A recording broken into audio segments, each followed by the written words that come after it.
nanaga assalamu alaikum marimu urbane sukunyi antoko nanjam oga nokbe fumbe katan kata igan kaw trophée khore ke berno monsieur le maire kilenga kille jagil saxo aga bak nokbe geni jawara ken man ka trophée ken ya kharleme mana kharleme niya ken niya ko khore ke be ga khili ana angana mugu ay nokbe gille ci presse délégation ke be ga yere asu soninke asu ser khore asu ser siginte délégation ke wati yimanga ko kasre ma sasa kundu o ka sal ke bino kedima kat muslimer garni kenya honorable khalil jeer woge o mako pour jakinde seriani alla gere fokine aga manya dura banankalle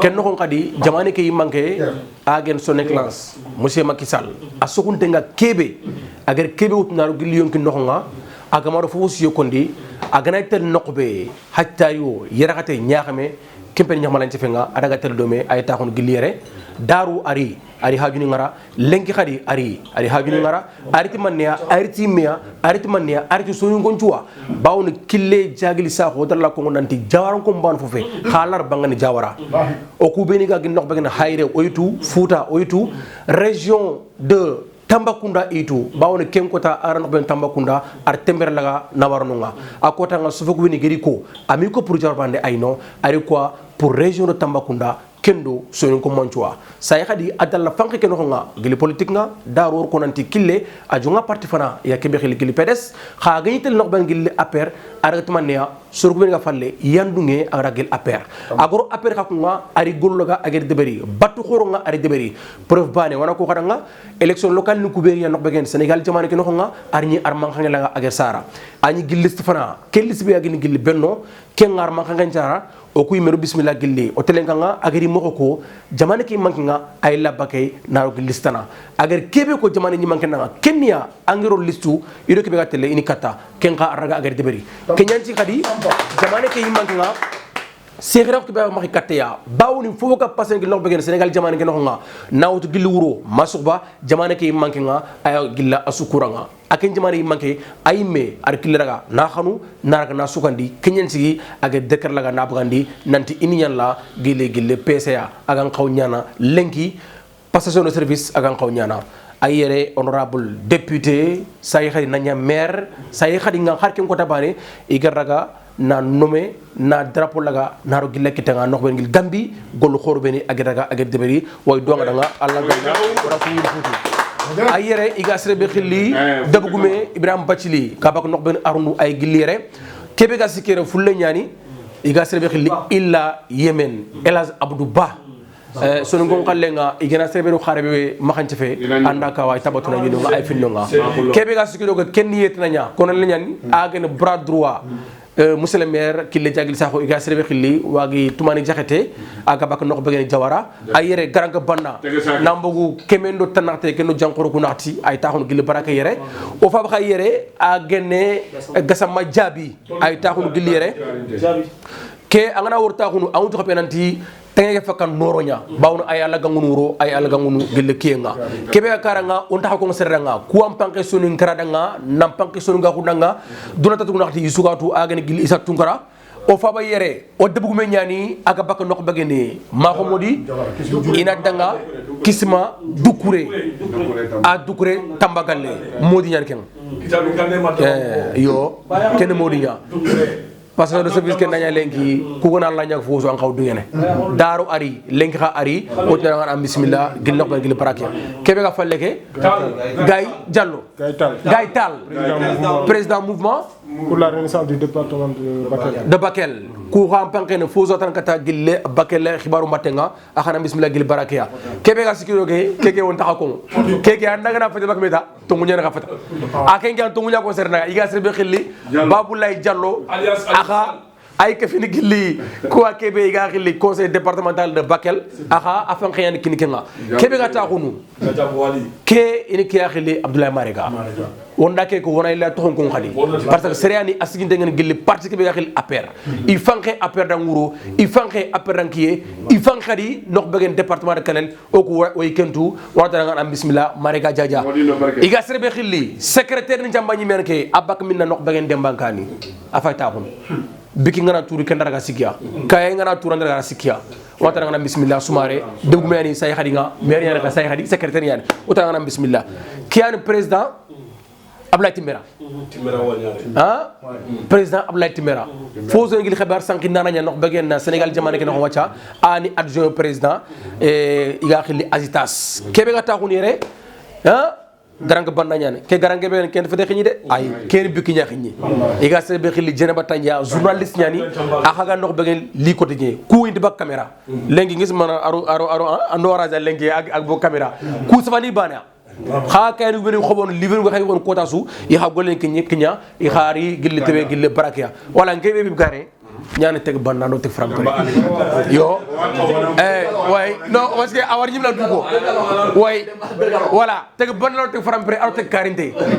de galaw yo xor fleni ma ko tudde nu ko ma yo xor fleni ma fu li xare ndo teg yaxare ani xabara ma voilà kian o suriti man xa o rit xanu yeke bania on tampin sefere kille gena gir wo o gilliya anda gil kie o gilliya soro daga mina ko nante kille asugano ñanugo a jaro ñanugo o journaliste ni o alhamdulillah ina foti jamane ke mangi journaliste ni ma agri sukandi ku bene gil kitene ngara ay ga puju puju on to ni ngom e ga surani ga ma kempe wa nya jaru wa nya idan sugano parce que on xawa ñana igere fode beri isugoro nguro isugoro kiye wona do xadi tore ke alla ganna sire kinay alla ganna no nda xadi ken dangem pale diame ngajtak no be encore ni len kat sere ga xille honorable na xawle kat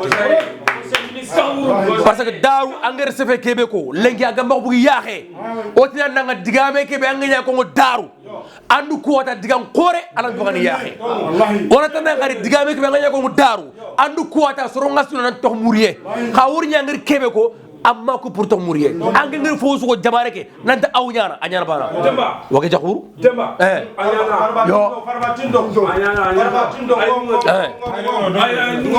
farmatindo yo abonay ay ay no nu nan ta ferta bismillah tay ngom añana demba ngom nya mi nyaagi angadi wori sirme ngal lelen kamma fer mourier fe ada fankaran ketiya sa bon hamay khallu woge ngel tuwa mu dalle de khasere ngene kebe kun kenya ko nganda kot khallu din ketu daru wala din tulenki mba tanakte de sino segia mbirante yande wallahi khasere ngene kebe ko ngwa banna hunge wo banna bekhiru ngai na turungumbo na hadmre min na turungumbo ndampu ma turen tang khose sembe fetike nga berke nyani o ku tunante khallu berke nyani o tunante khallu wallahi o tunante khallu berke na fataka takunde on ko nga jongo na ko falle o ku tax kan fofo muko il est dit wori soche jife oui angana ke khallu wori Macky Sall ke khallu an Macky Sall kunu Macky Sall tike kunde ana labe sunu ngondang ke khallu angana ya berkin na bu ngene ma kha kente bonno mako khallu ndati Macky Sall dang lenki ke anyana jamane ka anyana ay man do golnya de parce que hadmare me fofo gadan kita anni mana sababu berke ngay nawtu bokku joy ma wuru sogi falle te liñ taxé ko ne deberi xallu jey woge o ku dan tuwa ma dal de ona ile digame ke khadi xawdam mugu allah balli jer denke nanda matu ko mugu gare ñan ke ke xallu nya sababu soni ngo ngare pale ngeta ni ndaxa ñan wo jamange be yakota o gari portunga police nti mo gonda mu deberni at he sigan kare ngangol lende ber gen kebe o ku fetu wulude foru foto ya o mu meyon to mu fofo hadum ro mu nyano soro ko ri do mo be gampata ngun ay soni ngom mulla soni ngo wona khallu khanu fofo khonne nguduna maganta ya nafa serengire men jaranna khonyo sereng balli faba ya anna brahma nafa ka khonne ba antay khallu jey woge ambra nyani daru dembegere ko mo gombe andi digame keko on kiatu wagadu kusata kuani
Bismillah. Oh, ada. Okura si musange nyande. Kumbire mundang sange nyande ba.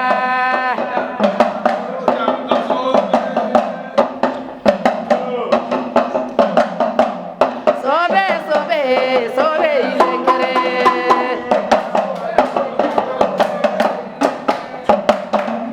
Sobe sobe sigandi. Ayil sigandi. Sigandi. Sobe sobe sobe ilengere. Jamangu mena sobe sobe ilengere. Sobe sobe sobe ilengere. Kile jagli sobe sobe ilengere. Khalil Jaydi sobe sobe ilengere. Sonire mu sobe sobe ilengere.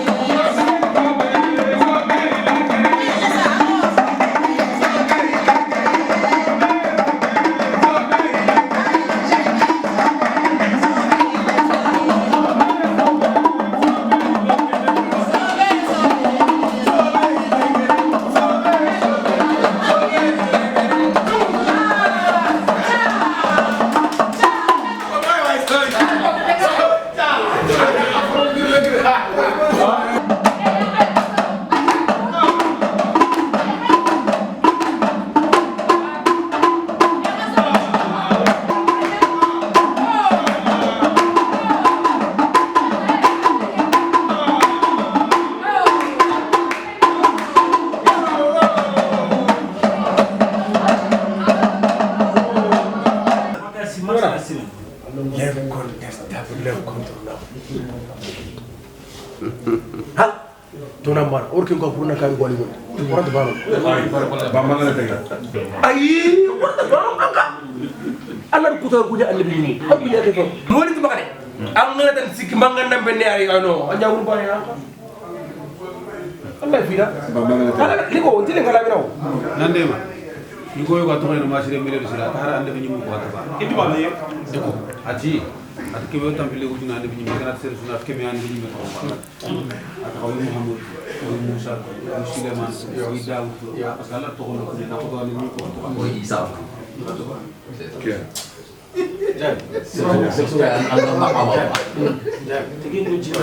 Ba man la tega. Amo. Anda fara mo suwa bori do ngana anda boli am boli na kebe garam karamun kebe garam karamun Allah min kinya ga tenne Kam. ari talbo ta hundiya atal juman ko da sarfa di telo ko ha kama do samba kade kebal samba ranti wut yo bambo sar jagara mangareme ta udbar anka il y a le président, il y a le ministre, il y a le député, il y a le maire. Udbar. Allah fida. C'est le posté. Que din garanja ka pour na forim poso non Allah fiara wala war ma senan ka wato jakir kuman Allah fiara de Mashallah. non man ira Kibil demba. Allez. e uri parle ya Kibil demba. mona tefia mona tefia Allah ndi fisir ngale mul Ay. makembe at jahannama tikian tak ya fon aljanna ka ya fon atangana suro Allah suro ngi bakkena do aljanna at hakle ran qur hadu men daga pasaka ana video daga boton de ber ana khalis de ana sere ngopere ana gira ta khunde kha kesu ni amerika ande makembe at khangana suro na lo aljanna atangana buro kha jahannama kebe ga no Allahu akbar kembure ande yalla ga no surunde oy ambiance no nga o contane do aroso ganni digan kanne keyani ar ko ati onta ona fay kebe ga yana nya o kudu message ngiti gilli wuri nanti ti kega mi nyale ke kebe ga yana nyana khalu je woge ado maryam fay salla nyigen dome ado makki salla nyigen dome wulli nginta ko nyal ke nga do jamane tu gani wona nyigen dome wulli nginta ko nyal ke nga ha khalu go nanti ga wona ma khati ga na de fullunti biddo ko yuma remmen ni mawo remme la saranga na siro kharsa khentrindi remme la saranga na bono kharsa khentrindi yakhar ni wontel lemme kento to ko falle abada o ganati yakhar ni wontel lemme demba o meti na gine ke sorali ngena bagandi de kenga na nya ke nyagen delide rosral lemme rosral gumel lemme furni ba anta furni yo kembe amara bakki sor kompe ampada gil golnel lekhe sapin ko rofilere me kete shay wage jawur gangarin ke onan ko ngwa hotel lan ko no kutana khal yerge fe parce que allah danga amoyen asembe nganga aberke nganga onda ko on ko ngwa la tête haute on tiagunu parce que digan kanen tanganda na yananga on wagadu tkia ibe gi digan kanen tangana tangade o kura ko no ma angana de beri sanjancero yende bulange la tanga ten kunda gebe na khande mukani khallu serge be mu nya xom mo ibe gena ci defete mangandal le men kotu pour nya khallu mo ko nya la fakkerna de antage xanen ko rosi ona illa ko ngoti nan tok nan ko don putal dinga suda ngene nyogo men kal dinga daga men khabu ko kyani anti nyangeni jawur gangarin ke Macky Sall confiance ante ne kia ona to munya ko medanga so ni ko ngirde salli ala mamud ah sigi angana foko ke kama akilina Seydi keni jumbunya Seydi keni khatinya angana foko keda an ko ngiabu Adam Patanta ke khalil jerwoge mudu tifam duna foko sobunya wallahi kisim dudu dukure nan lo abiro ta fanabe do kisim dudu dukura lo do hatte adam mo ngon fis ngala xado xata ngara go nokku sel sugir fofo ñen nokko wallahi Seydi Ba nan la tiga wallahi parce que mare min tum pa bankara mankara afunu banne retraite ti ma asun kan tin do serena wallahi jedi me ngere kebe ngi ngeda ñu to ay angana foka kaman ken ko mo hore na hore jak angul nyaari wallahi adu gol nya ndaka bokku joye ngi yani ke amel hunare ngi yani ke hatte ndama wuri Seydi Ba pulo kebe duna mu ma bokku joye mu ma fonkara yille ngena kera sutel wu kat khalilu ma hatte khalilu mu kawi ma dang fo barke buru mobili ka ma dang jum tammi amberka bono abono khalil kana million gil sakenga anaka agana nyame kalsu nan kinne ma Jawuru. fofo tele Jawuru. bokku je miskina tu nyabanal jele me nyam de Jedi. on fo kon ke kamma Jawuru. o kunti ke kon nan tanu ku nke kite na diba ya kite ni ngira nya khangana fo ko jele menda man ne jinna nga dakhal silti jele me Seydi Seydi Seydi na angere khalu jedi jakki Seydi. na kende beran la ngam jedi me Seydi Seydi kete ha Seydi Seydi Seydi Seydi Seydi Seydi Seydi ba pour le bread Seydi Seydi Seydi ba pour le bread nam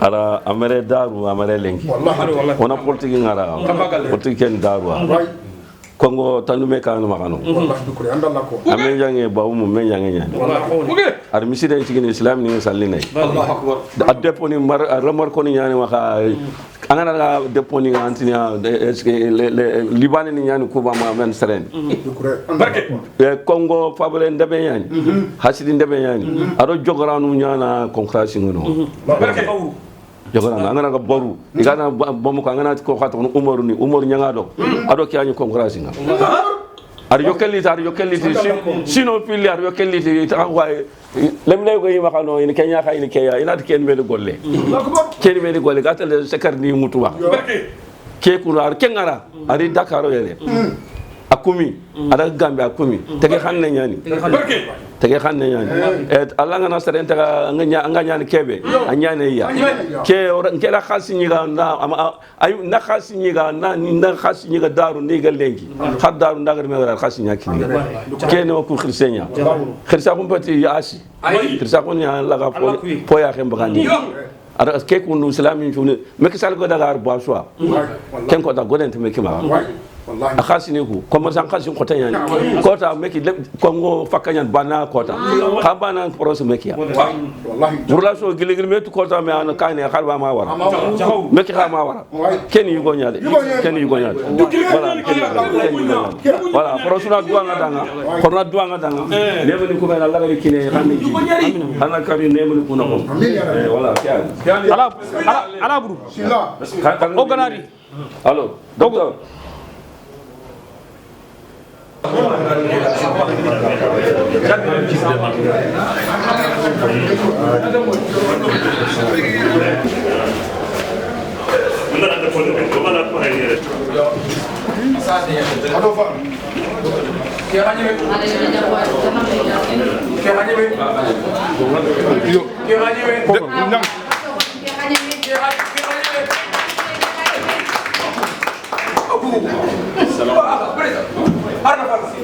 Arnaval aujourd'hui, personnalisé, on a voilà.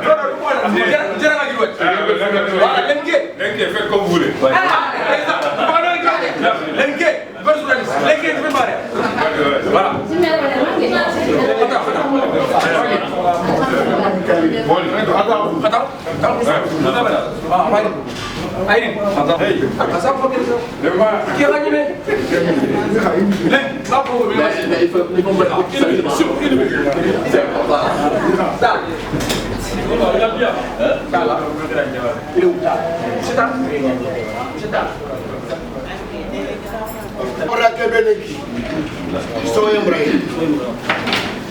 Ibe barawo, ibe dungewo, soyem brami. Hale brami tuka duna seginye. Sirfu nambe, ufiwe, fila dango, ufiwe, basikai. Postale tunin kara, nako tunin kara, golle dunyangi. Fisika duna, agak kinya, hakati dimi. Hali. Muhammad Khalil wage kille am baba bi jawar poste jibrum papa bari le mu papa ibe khalis ngamari ak maneme anaka ibe tu ga tu anke ko khalu gana mi soni kana mi maka ko ko pala makinda ko ngai kusri makisay busri hatten tempe sunu ko nyalo khalid Allah ni kinanga kebe kinanga rega sunu ka anan dambenya amadou wala khelle batti amadou jambour batti amatere nanti se nyungu Allah ni rapatenga ando kile makal sunu gondo diga mbal diga ngam ko staduma ko te woni ndanga ko dunam joki ndak yetunu alamani al kundwa anyan nyen nyanto nyen angale la khal fikita ankene kirkinya ala nga tos wala kane ala wala kane anyan kila wala kane Ono yalla hamena. Yaba. ala ka tandra kan tay ngel ko ya do nya na su yitu man dem bangane kenya mbawal mu diri kenya solo man nay jawra ko ni menya munya te kanna ora te be ma kila fay ko tasu anta mo nyatu kadda foras ki ji sabu de ko ande kila da o de na pani kila kilal kanene mutu ana bani paga ani faga benna ani yondi o de na den bus na den sa ko wa ni japul ma khasin walla jadi fo ma ngi bien ni gel na fakka wa kene fo mo kontinga na kontinga fo mo kontinga kha kimpi sunu ka ko nyel soni ka ko nyal angina fo ko no tedang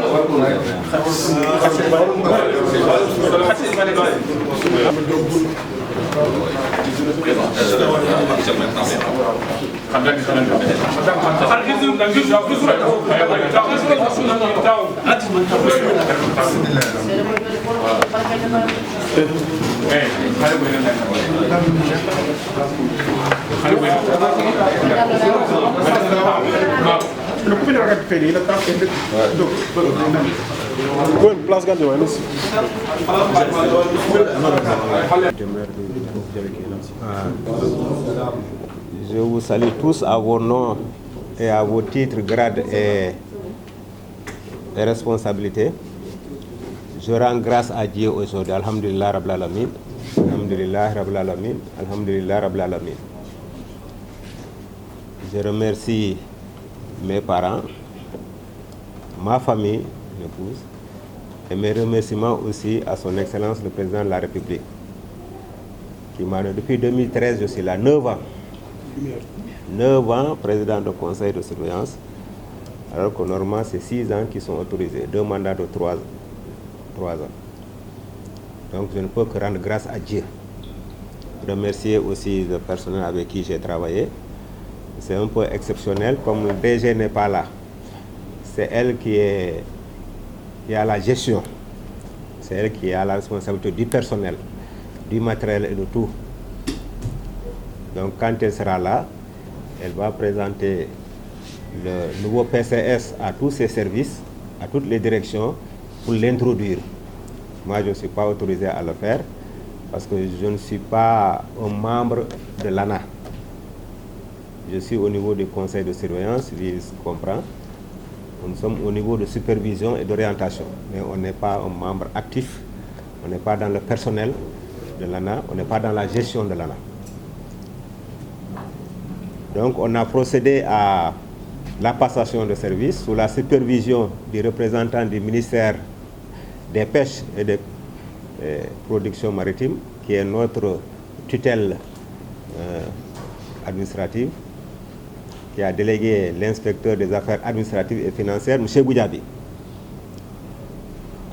Ça s'est passé convenablement et on est venu ici sur l'invitation de M. Saho, il m'a invité à venir dire 2 mots. Ça m'a beaucoup fait plaisir et je le remercie. Je sais aussi ce qu'il a dit là-bas, ça m'a touché du fond du cœur. Nous sommes tous d'abord sur le même peuple, le Sénégal, mais en plus de cela, nous sommes dans les mêmes régions. Il y a beaucoup de gens que nous connaissons. Peut-être lui, je ne l'ai pas connu, mais je connais un peu beaucoup d'aveux parce que c'est un peu ma belle famille qui vient de là-bas. Ma femme, ses parents viennent de là-bas. Donc après on pourra échanger après. Donc la vie est ainsi faite. je prie Dieu qu'il l'accompagne, qu'il guide ses pas. Que Dieu lui donne longue vie, qu'il réussisse, qu'il fasse mieux que nous, qu'il aille plus loin que ce que nous on a fait et qu'il réussisse. Il a la confiance du chef de l'État et je prie Dieu aussi que cette confiance soit renforcée et qu'il réussisse dans ses entreprises et dans tout ce qu'on lui a confié pour amener l'ANA à des stations supérieures au-delà de ce que nous sommes arrêtés. Donc ce ne sera pas long. Je sais qu'il est beaucoup bien accompagné et c'est déjà un signe. Le reste, bon, c'est prier Dieu.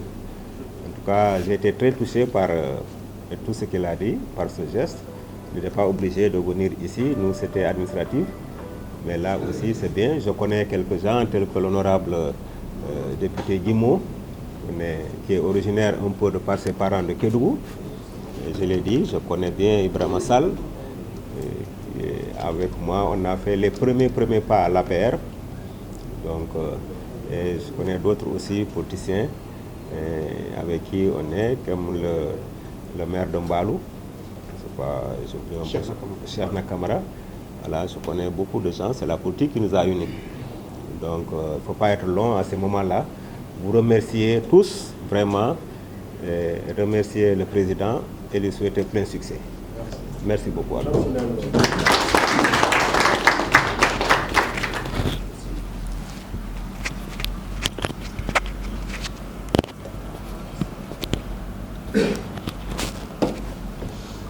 Voilà, merci beaucoup, Monsieur Moussessi, le PCS sortant de l'Agence nationale de l'aquaculture.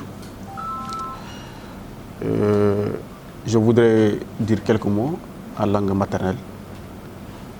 Voilà, donc,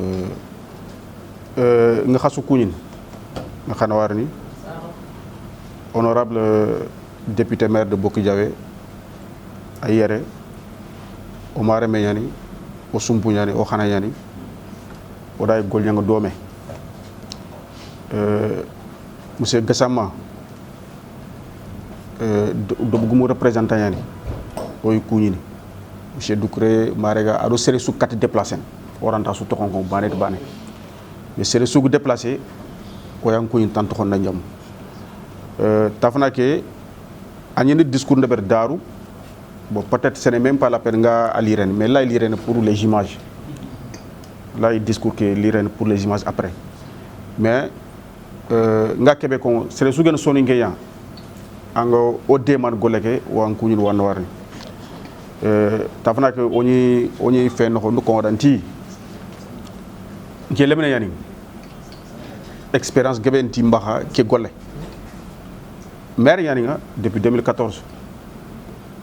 Mais c'est en tafana kebe kubeni garanchama yankat non koyna ngumula a toxindanga guidé ngana les semaines ko billaga atrini araga kilen koyni comme ay merko nanti o sugri région bania donc kenga dangi ni parcours ko ngara parcours politique tingue la yitel immigration comme dunasu gatale mais ngwakle na nan to jawara ntoxay objectif nya xama sorong ko ngi nati yu xasso ko beniga jawara ndi wori ils ont des retraites de 800 000 900 000 angien xa ngana retraite avec la politique an man kit nti gananya ngir ser bané xaju ci ro dans ma vie xari ngana kar miskina xu adjere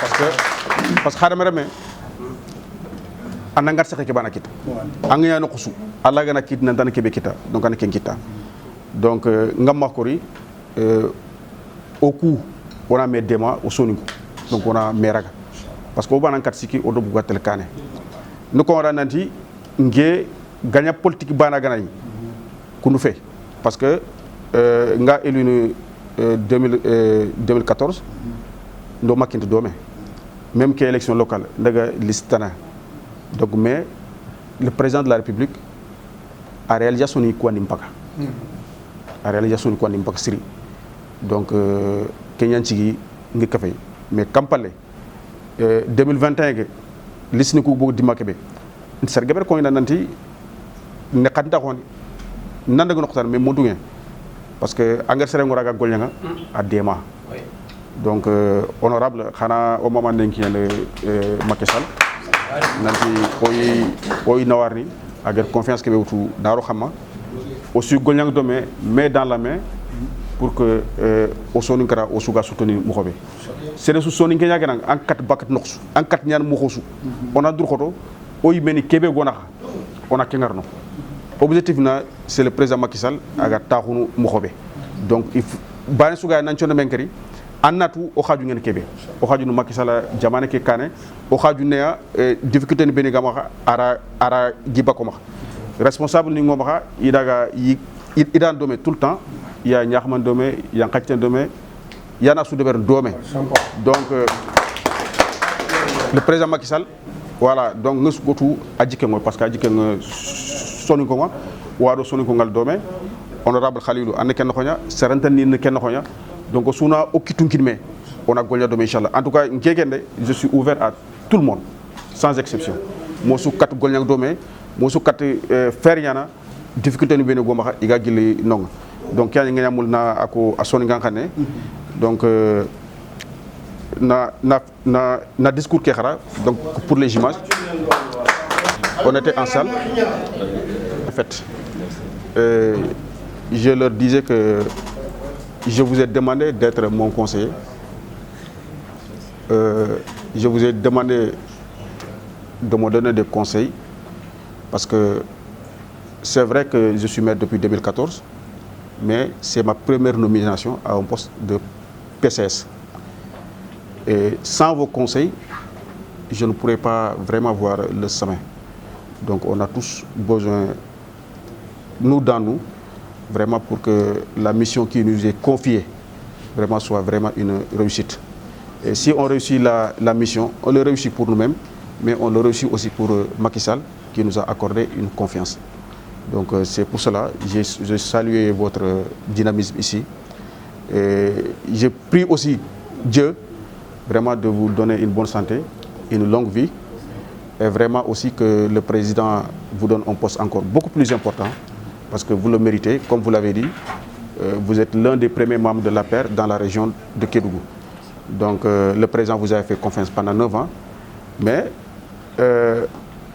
Dieu est grand parce que vous avez battu, vous êtes battu, donc jusqu'à arriver là. Donc, en tout cas, nous vous remercions beaucoup.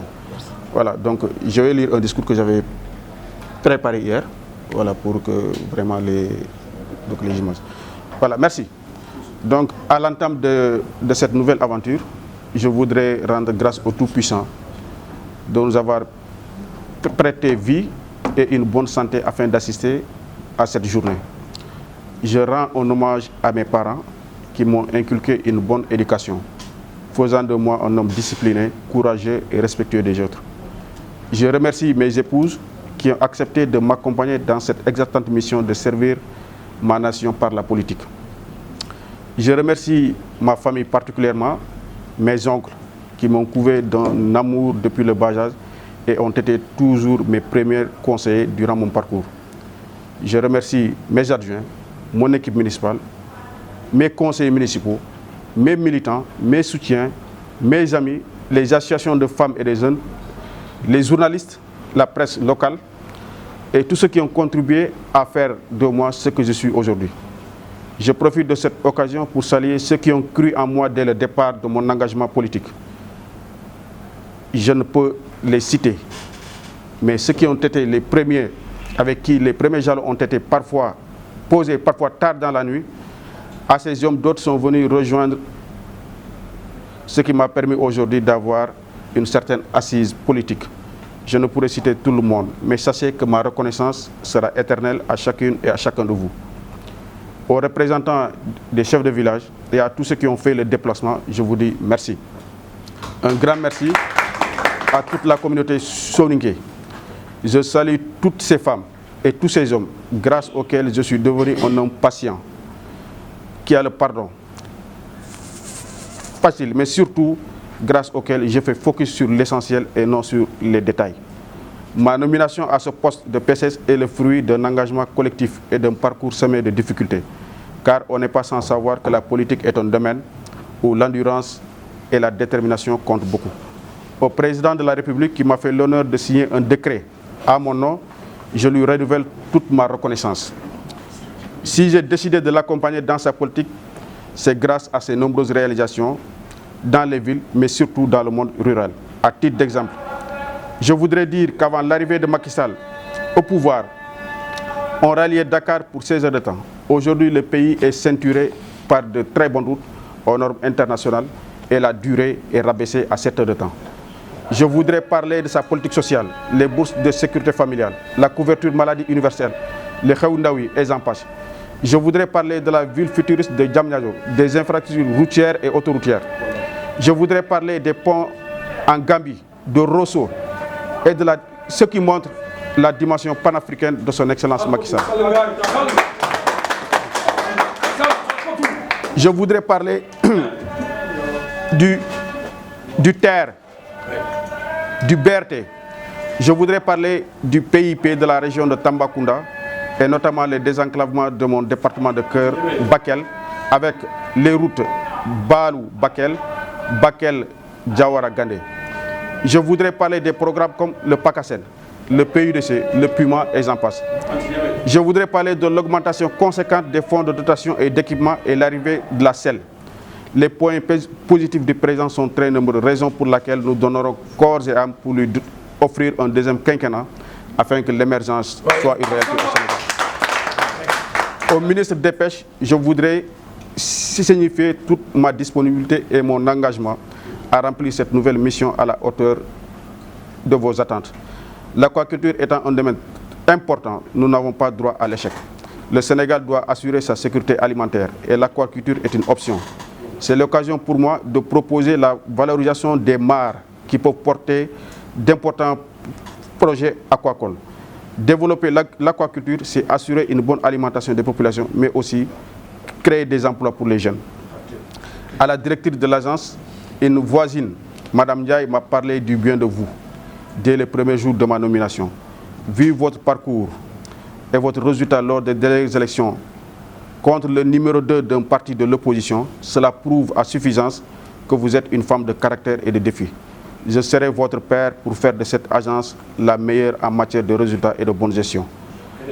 À mon prédécesseur, je vous salue et je formule des prières à votre endroit. Que Dieu éclaire votre chemin en vous donnant un poste de responsabilité encore beaucoup plus important. Je ne saurais terminer sans saluer les leaders politiques qui m'accompagnent. Honorable député maire de Bokijawe, Khalidou Wogé, l'homme de confiance du chef de l'État, l'homme de confiance du chef de l'État, avec qui nous partageons la même ambition, servir notre communauté. Je cite le ministre Sidiki Kaba, ministre des Forces armées.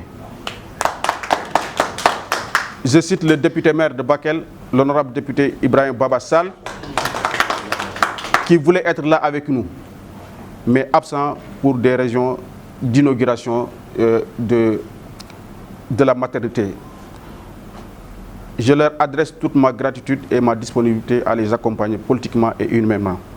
Je vous remercie de votre aimable attention.